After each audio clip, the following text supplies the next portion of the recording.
He who created the firmament, by that mighty power made beings inspired from on high, with souls celestial. To us men he has given the world, infinite in variety, we possess it. From him is every monarch in his likeness. O one God, thou didst create the face of every form. Shield me, give me mastery to trample on Satan. Give me the longing of lovers, lasting even unto death, lightening of sins I must bear thither with me. By shedding tears of blood, we praise King Tamar, whose praises I, not ill-chosen, have told forth. For ink, I have used a lake of jet, and for pen, a pliant crystal. Whoever hears, a jagged spear will pierce his heart. Now want I tongue, heart, and skill for utterance. Grant me strength, and if I have aid from thee, I shall have understanding. So may we succor Tadiel. Tenderly indeed should we cherish his memory, and that of the 3 star-like heroes wont to serve one another. Come, sit ye down, ye who have been born under the same fate. Let us shed a never-drying tear for Tadiel's sake. I sat me down, I, Rusthaveli, indited a poem, my heart pierced with a lance. Hitherto the tale has been told as a tale. Now it is a pearl, measured. Minstrelsy is, first of all, a branch of wisdom, divinely intelligible to the godlike, very wholesome to them that hearken. It is pleasant, too, if the listener be a worthy man. In few words he utters a long discourse. Herein lies the excellence of poetry. The poet must not spend his toil in vain. One should seem to him worthy of love. He must be devoted to one. He must employ all his art for her. He must praise her. He must set forth the glory of his beloved. He must wish for naught else. For her alone must his tongue be tuneful. I speak of the highest love, divine in its kind. It is difficult to discourse thereon, ill to tell forth with tongues. It is heavenly, upraising the soul on pinions. Whoever strives thereafter must indeed have endurance of many griefs. In the Arabic tongue, they call the lover madman, because by non-fruition he loses his wits. Some have nearness to God, but they weary in the flight. Then again, to others, it is natural to pursue beauty. To a lover, beauty, glorious beauty, wisdom, wealth, generosity, youth, and leisure are fitting. He must be eloquent, intelligent, patient, an overcomer of mighty adversaries. Who has not all these qualities lacks the character of a lover. Love is tender, a thing hard to be known. True love is something apart from lust, and cannot be likened thereto. It is one thing, lust is quite another thing, and between them lies a broad boundary. In no way do they mingle, hear my saying.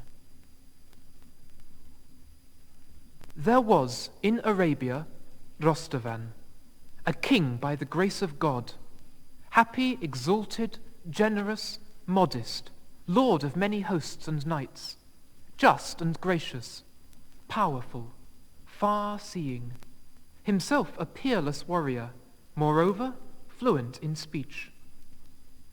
No other child had the king save one only daughter, the shining light of the world, to be ranked with naught but the sunny group. Whoever looked on her, she bereft him of heart, mind, and soul. It needs a wise man to praise her, and a very eloquent tongue. Her name is Tinatin. Let it be famous. When she had grown up to full womanhood, she contemned even the sun.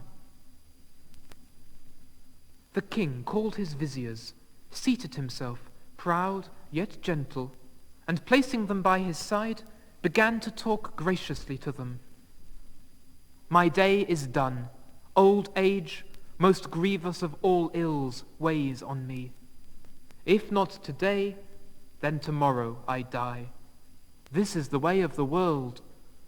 What light is that on which darkness attends?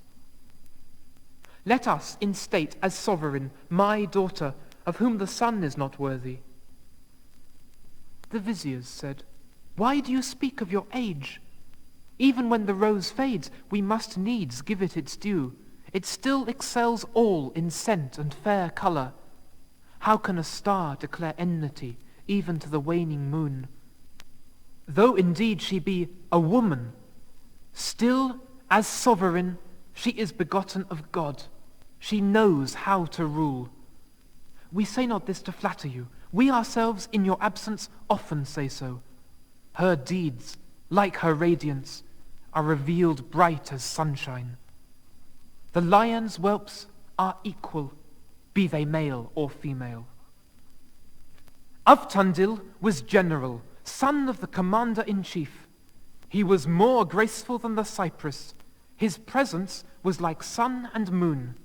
Still beardless, he was to be likened to famous crystal and glass. The beauty of Tinatin and of the host of her eyelashes was slaying him.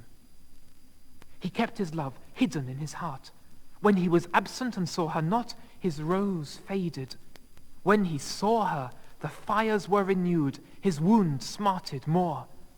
Love is pitiable. It makes man heart-slain. The great sovereign of the Arabs published throughout Arabia an edict. I, her father, appoint my Tinatin king. She shall illumine all, even as the shining sun. Come and see, all ye who praise and extol her. Tinatin, radiant in countenance, was led in by her sire. He seated her, and with his own hands set the crown on her head.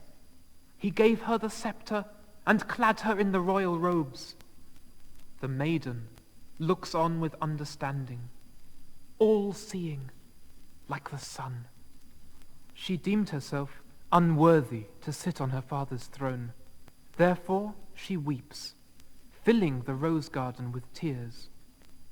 The king admonishes her.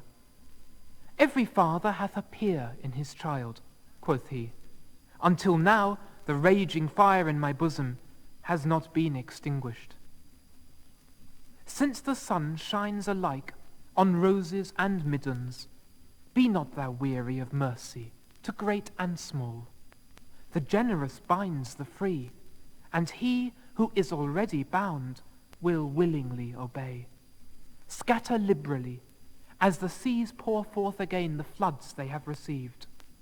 Munificence in kings is like the aloe planted in Eden. All, even the traitor, are obedient to the generous. It is very wholesome to eat and drink, but what profits it to hoard? What thou givest away is thine. What thou keepest is lost. The maiden hearkened discreetly to this her father's advice. She lent ear, she heard, she wearied not of instruction. The king drank and sported. He was exceeding joyful. Tinatin contemned the sun, but the sun aped Tinatin. She sent for her faithful trusty tutor and said, Bring hither all my treasures sealed by thee, all the wealth belonging to me as king's daughter. He brought it. She gave without measure, without count, untiringly. One day passed. There was a banquet, food and drink, a feast of fruit. A great gathering of warriors sat there to make merry. The king hung his head, and his brow was furrowed with sadness. They began to discuss this, one with another. What weighs upon him, and why grieves he? Sograt and the graceful Avtandil arose, each filled his wine-cup, and with meek mien drew nigh. Then, with smiling faces, they cast themselves on their knees before the king. The vizier sportively spoke thus, with eloquent words. You look sad, O king. There is no longer a smile on your face. Thou art right, for lo, your daughter, with lavish hand has given away all your rich and costly treasure. Make her not king at all. Why bring grief on thyself? That afflicts me not, O vizier. This it is that troubles me. Old age draws nigh. I have spent the days of youth, and nowhere in our dominions is there a man who hath learned from me the knightly arts. It is true I have a daughter, tenderly nurtured, but God has given me no son. I suffer in this fleeting life. There is none to be compared with me in archery or at the game of ball. It is true that Avtandil resembles me somewhat, thanks to my teaching. I, Avtandil, earth under your feet, am an archer before you. Let us lay a wager. Let your armies attend as witnesses. Who is like me in the lists, said you? Vain indeed is denial. That is decided by the ball and the field. The king commanded the 12 slaves, Come, accompany us. Bring us the swift bows. Prepare the arrows. Compare what is struck, and keep count of the shots. Game began to come in from every corner of the plain. Herds of game, innumerable, flocked in. Stags, goats, wild asses, high-leaping chamois. Lord and vassal pursued them. What sight could be fairer? Behold the bow, the arrow, and the untiring arm. Together ye have slain in all 100 score, but Avtandil killed more by a score. He missed not even one at which he aimed his bow, but of yours we cleaned up many which left blots on the earth. There they both sat to cool themselves at the foot of the trees. The soldiers assembled and stood round them, countless as chaff. Near them were the 12 slaves, bravest of the brave. As they sported, they gazed at the stream and the edge of the glens. They saw a certain stranger knight. He sat weeping on the bank of the stream. He held his black horse by the rein. He looked like a lion and a hero. His bridle, armor, and saddle were thickly bedight with pearls. The rose of his cheek was frozen in tears that welled up from his woe-stricken heart. His form was clad in a long coat, over which was thrown a panther's skin. His head, too, was covered with a cap of panther's skin. In his hand he held a whip thicker than a man's arm. They looked and liked to look at that wondrous sight. A slave went forth to speak to the knight of the woe-stricken heart, who, weeping with downcast head, seems not a spectacle for jesting. From a channel of jet rains a crystal shower. When the slave approached, he could by no means bring himself to speak a word. The slave was much perturbed. He dared not address him. A long time he gazed in wonder, till his heart was strengthened. Then he said, "The king commands thee." Since he answered not, the slave went back and said to Rustan, "I have told him what you said, but he will not listen. Mine eyes were dazzled as by the sun. My heart was sorely troubled. I could not make him hear a word, though I have tarried there so long. The king wondered. He was wroth. He was vexed in heart against him. He sent the 12 slaves standing before him. He commanded, "Take weapons of war in your hands. Go, and bring hither him who sits yonder." The slaves went forth. They drew nigh to him. Their armor clanked. Then indeed the knight started up. He wept still more, woefully. He raised his eyes and looked round. He saw the band of warriors. But once he said, "Woe is me," and spoke no word more. He passed his hands over his eyes. He wiped away the hot tears. He made fast his saber and quiver, and braced his strong arms. He mounted his horse. Why should he heed the words of slaves? He wended his way elsewhither, and healed not their troubles. The slaves stretched forth their hands to seize that knight. He fell upon them.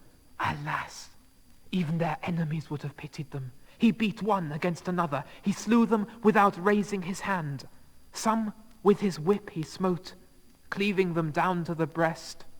Wrathful was the king, and annoyed.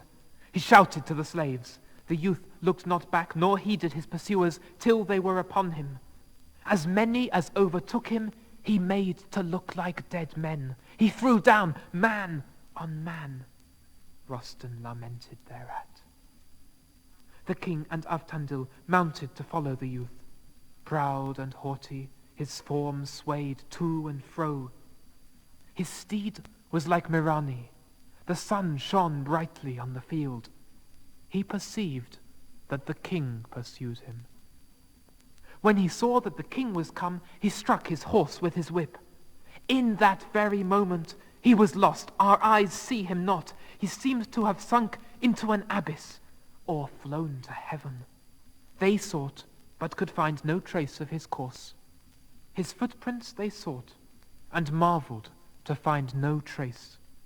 Thus, leaving no vestige, the man passed away like a Devi. The soldiers mourned for their dead. They hastened to bind up the wounded. The king said, "I have seen cause for loss of joy." Avtandil sat alone in his chamber, clad only in an undergarment. He was singing and making merry. Before him stood a harp.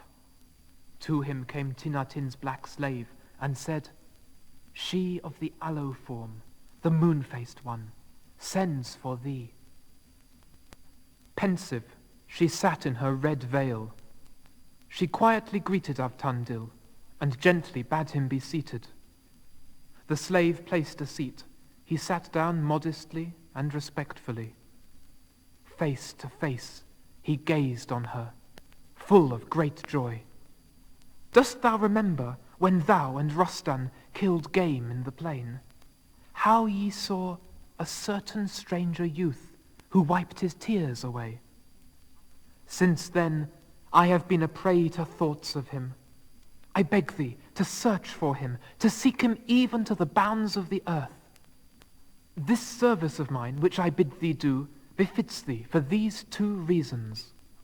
First, thou art a knight. Among all flesh there is none like unto thee. Secondly, thou art in love with me. This is true and no slander. Go, seek that brother in arms, be he near or far. Thereby shalt thou strengthen my love for thee. By delivering me from my sadness, thou shalt cripple the foul demon, plant the violet of hope in my heart, strew roses.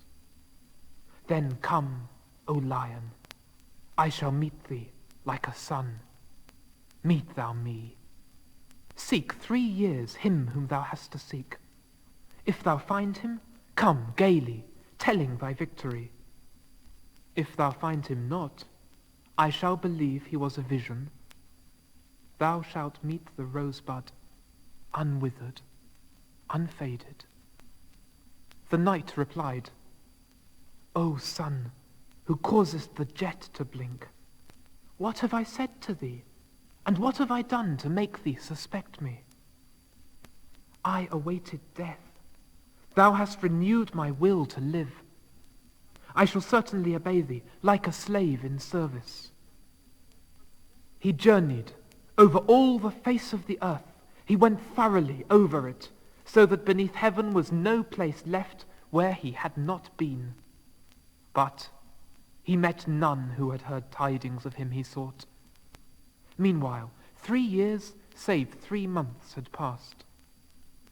Suddenly there appeared a knight, morose and gloomy of visage, seated on a black horse, black as Pegasus. His head and form were clad in a panther's skin, with the fur outside, and beauty such as his has ne'er been seen by man before. The knight made for the cave. He passed the streams and rocks. Uftandil alighted from his horse. He betook himself to the great trees. He climbed up to look. At the foot he tethered his horse. Thence he watched. That night went shedding tears. When the knight, the panther-skin-clad, passed the woods, a maiden, dressed in a black mantle, came forth to the door of the cave. She wept aloud, her tears uniting with the sea. The knight dismounted. With his arms he embraced her neck. That maid composed her soul. She endured the wound of her heart. She led the steed into the cave. She took off its trappings. She unbuckled the knight. She ungirded his armor. They went in. That day passed to its close. Uftandil was surprised. "How am I to know this story?" said he. Day dawned. He rode out the same road he had come in by the day before. He passed the rushes. He went beyond, far into the plain. Uftandil gazed in wonder. Secretly he was hidden in the tree. He said, "God has managed this matter exceeding well for me." He came down and loosed his horse, which he had tied to the tree. He mounted and rode up. The door of the cave was open. The heart-shaken, tear-flooded maiden ran out thence. She thought the rose-faced, crystal-haloed one was come back. "Maiden, thou knowest not whence I come, what woes I have endured. I am a lover, a madman, to whom life is unbearable. My son sent me to seek that knight. For as long as I have sought tidings, from none have I heard them. I have found thee. However much my words may annoy thee, I cannot let thee go till thou tell me. Be not bashful with me. I will tell thee our names, if thou wishest to know them. Tario is the name of that distracted knight. I am called Asmat, whom the hot fire burns, sigh upon sigh, not once alone, but many times. I entreat thee to wait, go not elsewhere. When he comes, I shall plead with him. It may be I shall be able to do something. I shall make you known to each other. I shall make him love thee. He himself will tell thee his story. Thou shalt make thy beloved to rejoice." The maiden hastily hid Uftandil secretly in the cave. That knight alighted from his horse. His quiver and sword adorn him. They wept aloud, their tears flowing even to the sea. Uftandil gazed from the window, himself hidden from view. The maiden's tears sprang forth 100-fold, 10,000-fold more. She said, "Thou hast fared over the whole face of the earth. How couldst thou not find one man in whom to take pleasure, and who could be with thee without making thee mad, though it would not lessen thy grief? If thou diest, and she perishes, what does this profit thee?" He said, "O sister, this is like thy heart, but for this wound there is no balm upon earth. Who can find such a man as hath not yet come into the world? My joy is death, the severance of flesh and soul." The maid again spoke. "I have harassed thee with overmuch advice, but if I could find a man who who would come to thee of his own free will, who would stay near thee, who would rejoice thee by his acquaintance, wilt thou swear not to kill him, nor do him any hurt? The maid rose and went to bring that knight. He is not angry, quoth she, to encourage him. She took him by the hand and led him forth like the full moon. When Tariel saw him, he thought him like the sun. They kissed each other. They were not bashful at being strangers. Tariel's rose was only covered with a light frost, not frozen. He said to Avtandil, Haste, tell me thy secret. Who art thou? Whence art thou come? Where is thy home? As for me, death has forgotten me. Even by it am I abandoned. Avtandil gave answer. Beautiful are his words.